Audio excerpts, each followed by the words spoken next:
Anyways, good evening, everybody. My name is Ray Rice. I'm the interim president here at UMPI.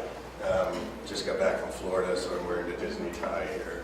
So which actually did not come from Disney World. It came from a rummage sale that my mother found in Springfield, Massachusetts. So this is the first time I've worn it. So at least I can tell I worn her tie. But I'm very glad to be here back in the land where there's snow and colder weather than 75-degree temperature and beautiful green grass and flowers that give me hay fever and all that kind of stuff. So I'd like to welcome you all here to a very special talk this evening and panel presentation as part of our Distinguished Lecture Series and TAMIC Store W. Boone MD Memorial Lecture.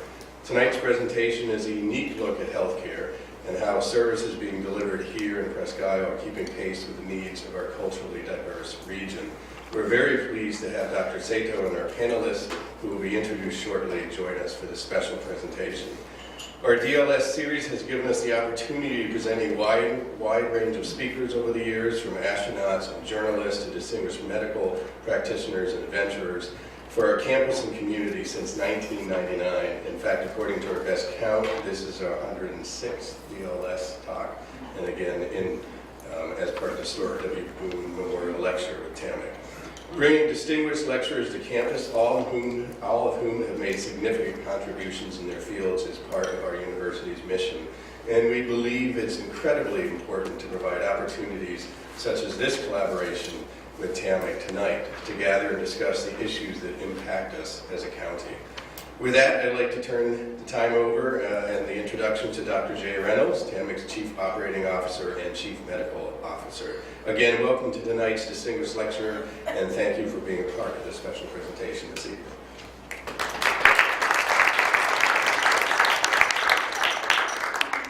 Dr. Rice. And 106th Distinguished Lecture Series. Very good, very good. We're only at the 37th annual Storer Boone Memorial Lecture, so we've got a 70-something years or something to catch up. So anyway, thank you very much for the chance to be here tonight. If you're like I am, the first thing you think of when you think of Aroostook County is a lot of diversity, right? About the incredible diversity that defines Aroostook County. No one thinks that. But when we don't think that, we shortchange ourselves a bit. We honored earlier tonight Dr. Storer Boone, who had a 47-year career here in Aroostook County, serving the needs of its citizens. And he served very well and was well beloved by all. The county has changed, and we are different, and we perceive ourselves differently, and we are different from what we were 40 or 50 or 60 years ago. There's an amazing amount of diversity among our citizens and residents, and meeting their healthcare needs and their particular challenges is one of the most challenging things that we do as we are going forward. We have an excellent panel tonight of folks who are delivering state-of-the-art care to their respective communities. And we're going to be hearing from Paula Carson-Charette, family nurse practitioner from up in the valley and representing our Acadian culture. Bonnie Bouchard, certified nurse midwife who delivers to a diverse, literally and figuratively throughout Aroostook County, and has a special affection for our local Amish population. Rachel Tadeo, who is a dentist serving our local Indigenous Mi'kmaq population, and Norman Bernard, and I'm going to get your title wrong, so we're just going to call you Norman, right? Sounds good to me. We're going to call you Norman. And leading off tonight, our distinguished lecturer tonight, Dr. Kenji Saito, who has so many initials behind I wouldn't even begin to try to go through, but he's obviously a very bright guy that's learned a lot in his life, and he serves us here in Aroostook County. He and Rachel are a little behind him, but let me tell everyone that. Anyway, I've been looking forward to this for about 6 months now, and again, welcome everyone here tonight, and I'm sure we're going to have a great and entertaining and educational evening. So, thank you all again.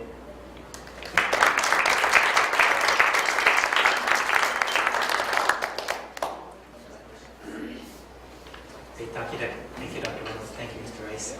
It's my pleasure to be here tonight. It's nice to come back to the county and be able to give a talk about something I hold near and dear to my heart, and that is ethics. Let me explain. There's a little more to that. I'm going to try to keep you alive and awake tonight. A lot of people think ethics, oh, here comes some lectures. I'm going to try to make this a little interactive. So if I can, for those of you who do have access to cell phones that have data service, if you can log on either to the website or text that phone number and just give me an idea of who the audience is. I think we're small enough here today that we could do have a little more of a discussion and an interactive talk tonight. So I think the best way to learn sometimes is through the Socratic method. It's just be able to ask questions and be able to participate in what we're going to do, so I can sort of guide how we're going to talk tonight. And it'll be just helpful to know where people are coming from, so I can get a better idea how to focus this talk for tonight. So I just want to spend the next couple minutes, if you have a chance, to be able to go to the website, pollev.com/medlaw, or use text that number 37607, and that way you can join and be able to participate throughout the night tonight. So while we're doing that, I'll go ahead and just briefly introduce myself, and I'll have some slides to follow through with this. So I actually was born and raised in Philadelphia. Grew up in a small restaurant business. My parents were both sushi chefs. My mom actually immigrated to the U.S. in the early 70s, and she actually trained as a sushi chef in Tokyo, being one of the first females to be able to be an apprentice. It was a big thing back then. Until the late 70s, early 70s, she was ready to open her own sushi bar. She wasn't able to. She kept asking, why are our colleagues starting to graduate, opening their own sushi bars in Tokyo? She finally approached her mentors and instructor, asked them, what's going on? When is it my turn? And unfortunately, he looked at her and said, you never will. Being a woman, you'll never own a sushi bar in Tokyo. So, being the woman that she is, she didn't take that as an answer and decided, okay, well, I'm going to go to land of opportunity and go to the U.S. She looked at New York, D.C., and both had sushi bars. Philadelphia didn't have any. It was right in the middle. So that's where she decided to start her first ventures into the culinary arts. And lo and behold, she became Philadelphia's queen of sushi. She had 3 boys, and I'm one of those 3, and we're all trained as sushi chefs. So it's quite amazing when I go to interviews and whatnot, and meet new people. I always think, oh, people are going to ask me about my law degree, my medical background. No, actually, the first question I always ask is, tell me about your sushi background. I'm very curious. So I'm very happy to hear that we were able to be a sushi chef, but also I think that encouraged me and developed my work ethic to what I do now in bioethics and as a physician and an attorney. So, good to know. Okay, so I'll try not to make this too medical tonight, and I'll try to keep everything more in layman's terms and try to incorporate it into other kind of healthcare personnel. So, I'll just go back to this real quick. So most of my talks that I do, I always use the term harmonization. And I think it sort of deeply roots the idea of bioethics, but also the idea of cross-cultural bioethics. I've always had an interest in looking at diversity within the community, no matter what kind of homogeneity there is or not. So I think it's very fascinating to look at Worcester County. As Dr. Reynolds had mentioned, people don't think that it's a diverse community. But if you look at it, even if you break down the demographics, it's very fascinating to look at sort of what kind of people make up the community here. And I know, even though I'm from away, I finally learned that term, I'm hoping that one day to be from here, but I'll work hard at it. So thank you again for the panelists for joining us tonight, because without them, this would be a challenging talk for me, so I really appreciate you coming. And I'll reserve their little quick, brief intro, but I want to save a lot of time for Q&A as well towards the end. So I'm going to try to go through and talk to you about sort of conceptual framework of what bioethics is and what it means, and how do we apply that in our daily lives, whether it's in healthcare or whether it's in business. We make ethical decisions every day. So by the end of this talk, that's my goal. And this is the attorney side of me, but also the bioethics side of me. I do want to talk about my conflict of interest. We all do have biases.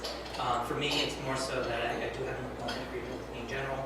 I used to be a former employee of Mechanic as well, doing an occupational health and wellness program.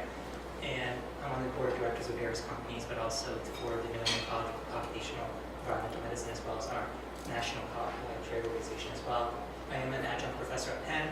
I still go back and teach residents there in bioethics, but also in occupational medicine. And I'm on various expert panels for MD guidelines, which is setting medical standards in occupational medicine. So, great city of brotherly love, where I came about. But I would like to say one day I'm from here, so I'll work hard at it. So people always ask me too, so can you actually be both a doctor and a lawyer? And it's a tough question, because I've always asked myself, what hat am I wearing today?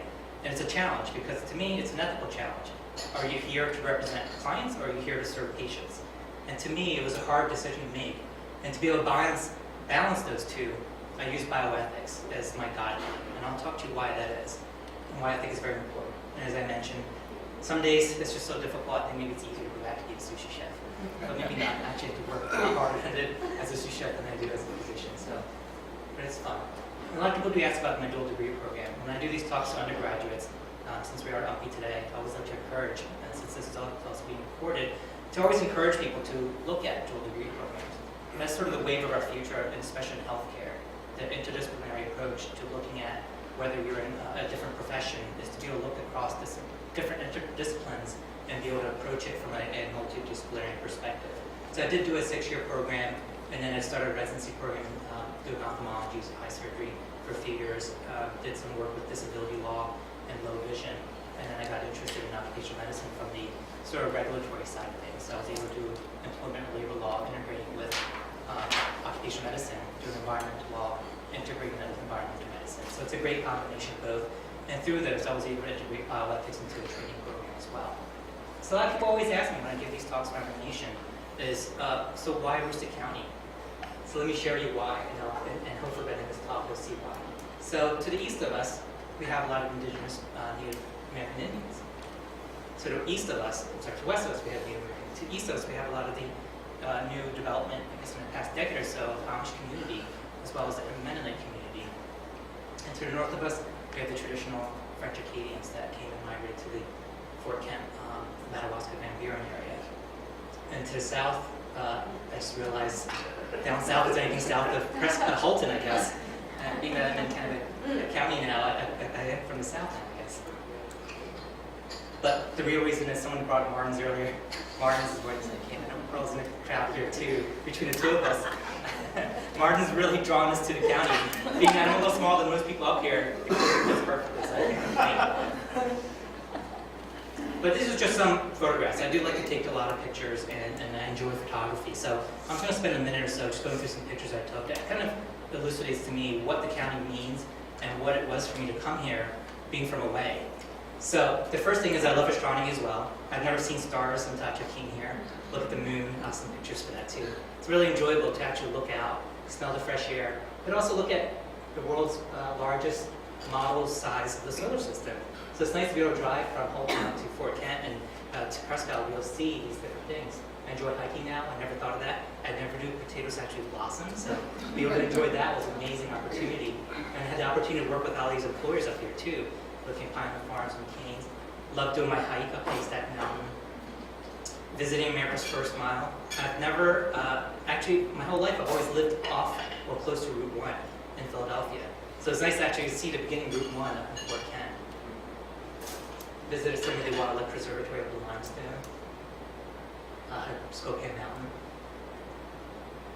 and learn about animals. I guess it's a really interesting place to be able to learn and understand what I'm approaching when I'm in the wild.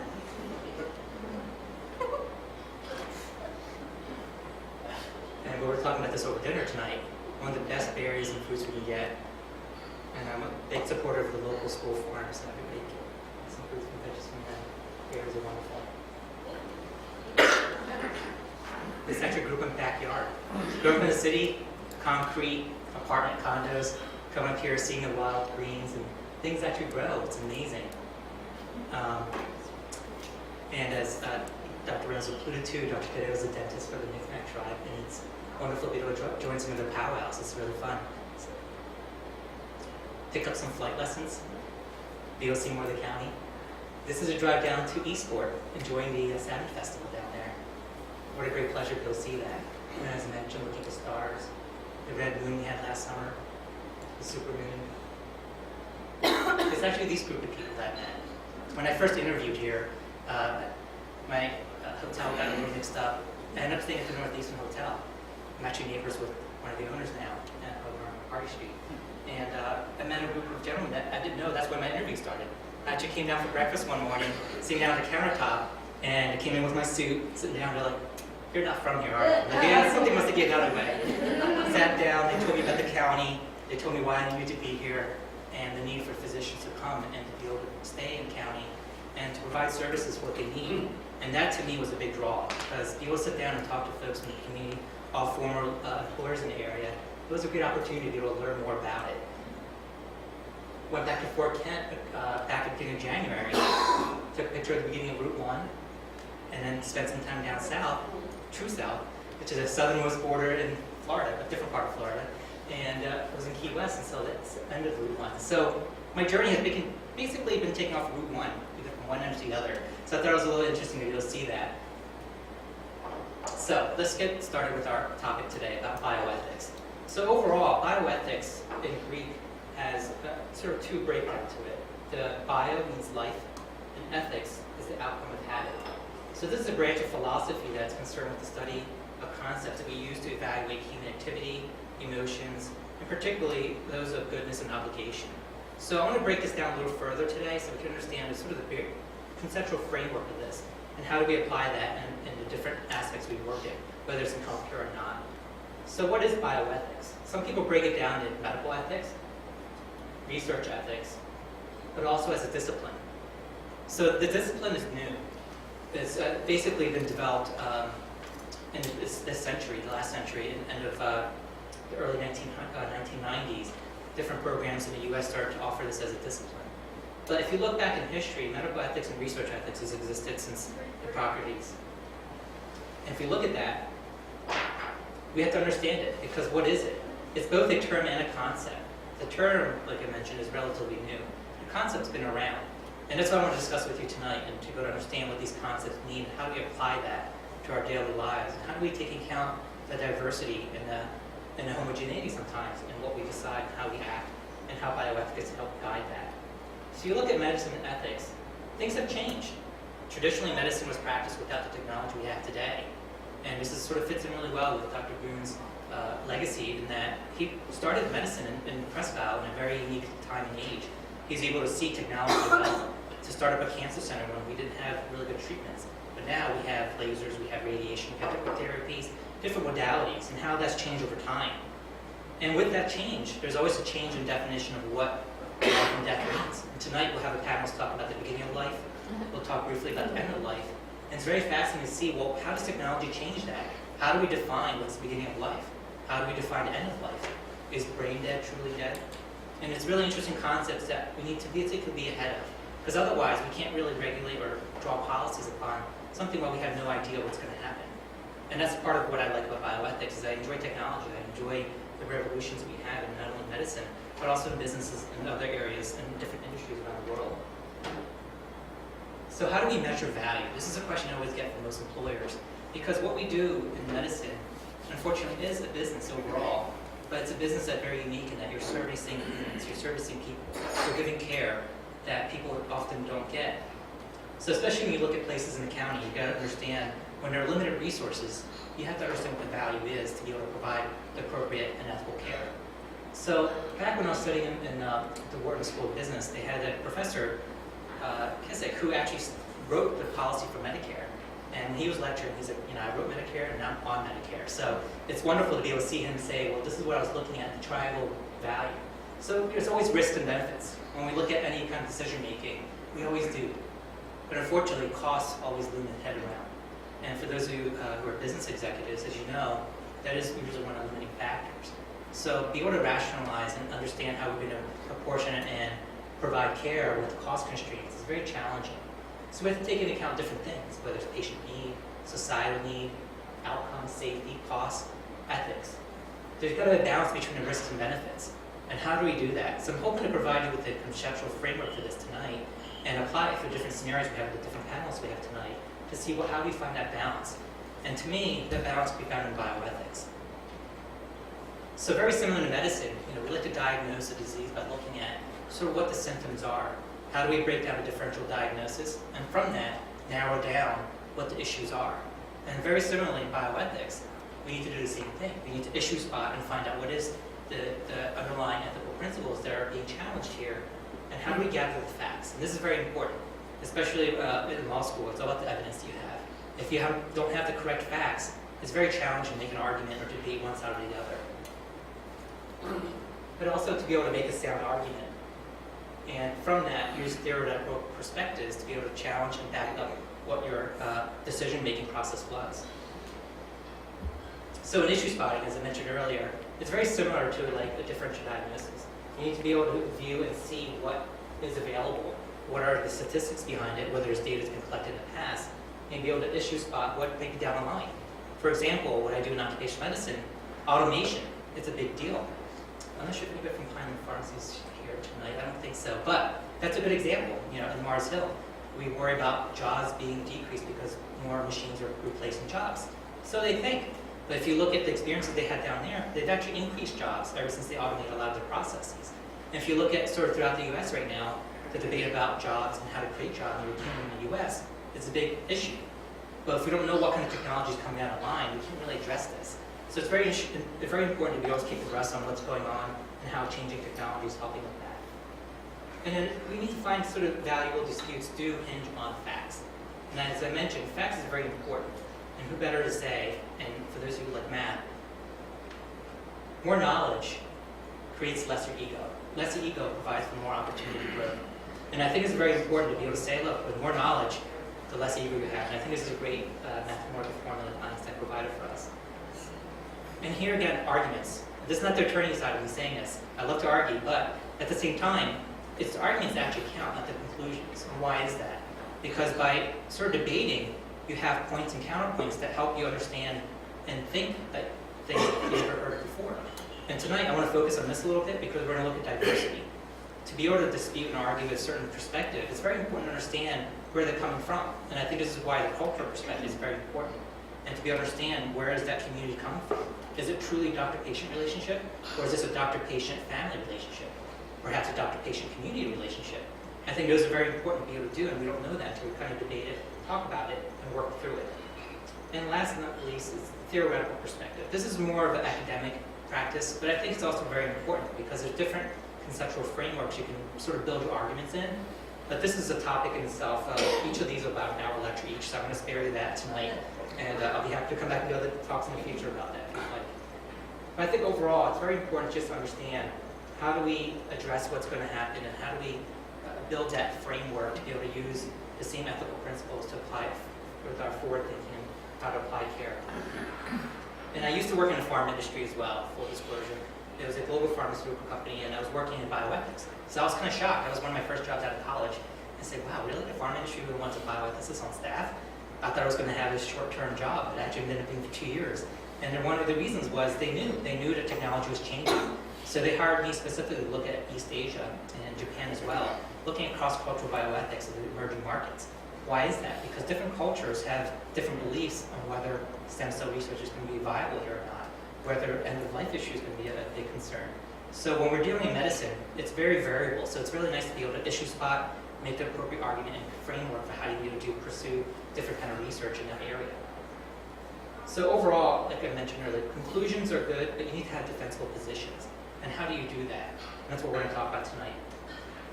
I'm not going to ask this as a survey, but pretty much I think the biggest difference is understanding the difference between morals and ethics. So if you forget everything else tonight, this is the one thing I do want you to remember, is to be able to understand what is the difference between morals and ethics. So if you look at this picture overall, most people agree, maybe not too moral. You would think. But I would argue otherwise. Actually, morals describes what people believe. We can measure this whether it be a survey, we can measure it as polling. It's actually what society has this belief in and how we measure that. Ethics is what you should do about it. So one is the social science measuring people's belief, like the survey had you do earlier. And ethics is the infrastructure that supports your morals. So this is a key distinction here, right? Because your ethics technically shouldn't change. Your moral situations might, because you might think what's right and wrong based on either religious belief, personal beliefs, or other things. But the ethics shouldn't change. It's an ethical principles. During my internship year, I was able to spend some time at the Catholic Church with the Mercy Group in Philadelphia, and the nuns actually taught me this. They really sat me down at ethics grand rounds, and we talked about this. They're like, look, I can go out and debate my ethical principles, and it won't change me. But my morals, it's rooted in something else. So I think it's a very important concept to be able to distinguish, and I think it's very important if we could do that. So, even bad guys have morals, right? Because if you think about it, only true sociopaths could actually go out and know that they're doing something wrong and do it anyway. Because if you talk about some of the psychopaths, and if you interview some people in the prisons, what they did, they really thought they did the right thing. So unless you're true sociopaths, I think it's an exception there. But in general, morals and ethics, I think, is a very important distinction to understand there. So let's talk about rural healthcare ethics. I think that's what's interesting for us here, especially in the county, and most of Maine, which is rural. And, I do have handouts for this too, if you want. I'm going to blow by this a little quick because I want to get to the panelists. But it's very interesting to look at what kind of ethical conflicts are unique to rural counties. And it's interesting because Aroostook County, I think, is a great example. We're talking about this over dinner too. Maine is one of the few states in the U.S. right now that actually collects the right data that can be used, not only for showing how ethics can apply and affect health, but also how health is being impacted through prevention, through different community support networks, and how that we can provide a healthier community by having the right tools that we have in the state of Maine to be able to do this. So being in Augusta now is a really good opportunity to work with the legislator to actually improve upon this and be able to work on how do we improve rural health care and develop more rural ethics program. So as I mentioned earlier, there's a lot of different theoretical, clinical, organizational, research, and cultural differences that make up the ethical framework that we need to use to be able to make decisions. And I also have a handout too if you're interested in developing an ethics program at your place of location. There's a lot of people, my colleagues over at Dartmouth, that actually created a handbook on this. So if you're interested, I'll put my email last. Just feel free to send me an email. I'll send you a booklet. And they created a free program. I'll be happy to facilitate some of these if you're interested in having this sort of an ethics consultation at either hospitals or different areas. So demographic-wise, I think it's very interesting to know that about 21 or 24% of the entire U.S. population lives in a rural community.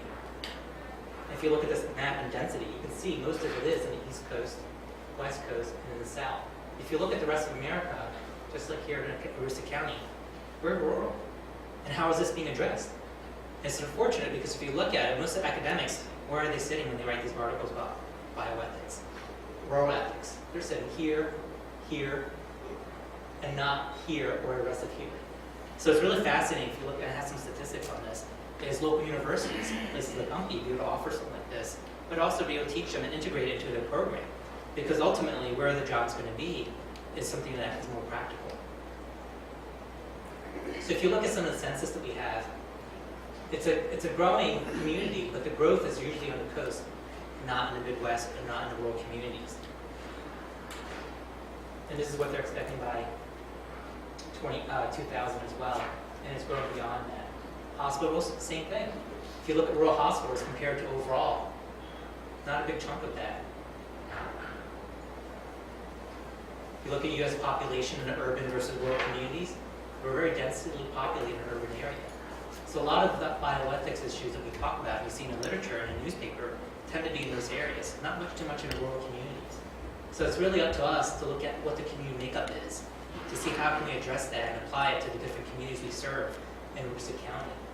And especially when the population is changing so quickly, especially with the county, I have some stats on this, with our decreasing population, what are we going to do about it? The change in the private insurance structure, Medicare beneficiary, and Medicaid changing this year, it might be a big challenge for us. This hasn't happened in the county, hope it never will.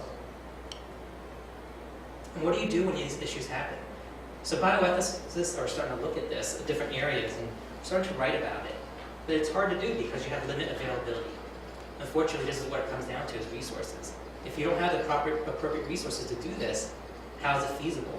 And this is why Dartmouth partnered with HRSA to get some grants to be able to develop programs to be able to download online and be able to teach ethics and rural ethics, particularly looking at how we look at community expectations. How do we integrate the community into this process? And I'd like to further add to that and challenge them and say, let's include employers. Because employers do make up the majority of the community. Most of them are employed through these companies. So be able to integrate that with the employers, the community, and to the individual care providers, I think would be really interesting to be able to form ethical committees that would be best service for all. So this is what I was talking about with the publications in rural ethics. Only 5 in the past decade or so. Even since 2004, there haven't been a lot of publications. Most bioethicists who sits on the American Society of Bioethics and Patties, 98% are non-rural settings.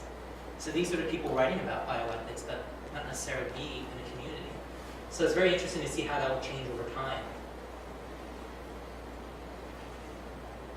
And these are sort of the different issues in the handbook. There was actually cases individually outlining different behavioral, professional boundary conflicts, privacy, stress, community allocation of resources, a big one, access to care, and disease stigma, which is very huge in small communities, especially in rural communities. So I encourage you to read those handbook and go through that, and go through this individually and talk about specific communities. So here, we're going to organize it a little bit around the culture, the relationship with community, access to care, and that the panels will be addressing shortly. And overall, I understand, most businesses need to run as a business. So this is a quick outline that I looked at and said, look, how do ethical conflicts cost your business money? Sometimes this actually catches people's attention. They're like, oh, this is going to affect my bottom line. Let's pay attention. So this is a great way to say, look, you have different costs associated with running a business. Ethical conflicts can run this awry. When it does, there's a downstream effect causing you to have lower profit margins. So let me give you an example of that. So when their conflicts are recurring, there's basic principles that are being addressed, like costly end-of-life conflicts, other boundary conflict, staffing conflict. So when these conflicts occur, you have significant negative impact on your business overall. Rural professionals to be really cognizant of this, because small businesses sometimes cannot survive when there's a hit to their either PR or to some ethical conflict that results in legal implications and litigation, and can be very costly as well. So how do you avoid that, and how do you address it and be proactive? Looking at a root cause analysis usually really helps, and be able to embrace a corrective action. So whether you have a compliance officer or a risk management officer, it's always helpful to talk to them and talk about these challenges that does arise in your practice. Quality improvement is always very important. Organizational structure, practice, and guidelines. Guidelines tend to be a big thing about how to prevent and develop frameworks for this.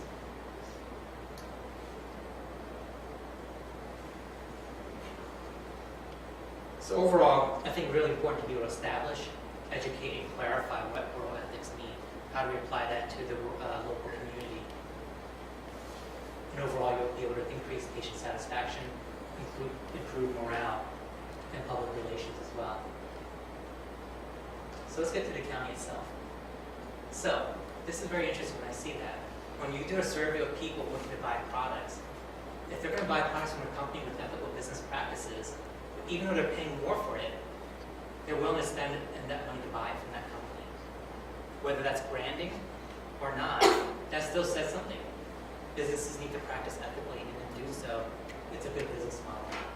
If you don't believe that, let me show you this. If you look at the performance in the S&P 500, compared to companies who actually care about their employees, about their mental well-being, being ethical, and having open discussions about ethics, and having ethics committees, as an example, they outperform the S&P 500. So this is a big deal. Even more, if you look at world's most ethical companies, and that's another topic, what that means and how we define what an ethical company means, you can see they even outperform in return on investments at 27%. So these companies are actually seeing returns on investment by looking at ethics and applying it to their local business practices. So what is the Aroostook County's challenge going to be? This is our challenge. If you look at the population, look what's happened since 1971 to 2013. It's actually worsening if you look at last year's census. Aroostook County's population is diminishing. Not only that, but we're seeing the population of working people shifting to the right. So we're having an elderly workforce with a decrease in population. What does that mean about chronic disease? What does that mean about care? What does it mean for the folks who live in the Amish community, the Micmac community, the French Acadians up north? And what's going to happen with production jobs, people who used to work in the mills? We're going to shed all this work. Almost 2,500 jobs are going to be gone. What are we going to do? How is the community going to survive? The good news is, if you look at education, people are graduating high school more so in Aroostook County than the rest of Maine or in the U.S. So that's a good news, because it does come in education. So these are some of the take-home points I mentioned earlier about providing and educating about knowing about ethics. But let's get to the good stuff about ethics in the community overall. But before I switch over to the panelists, I just want to talk about keeping your eye on the ball. Why is that important? Because if you don't, Things obsolete around you might be breaking down, and you're so focused on one little thing. But we need to take a step back sometime, look at the community effects, look at the overall implications of what decisions we're making. How's that going to affect what we do? So overall, I'd like to challenge you to look at your own morals, ethics, and your everyday beliefs. See how those morals coincide or even conflict with others around you. And this will foster an arena for not only philosophical debate, but also realistic and practical principles of everyday life.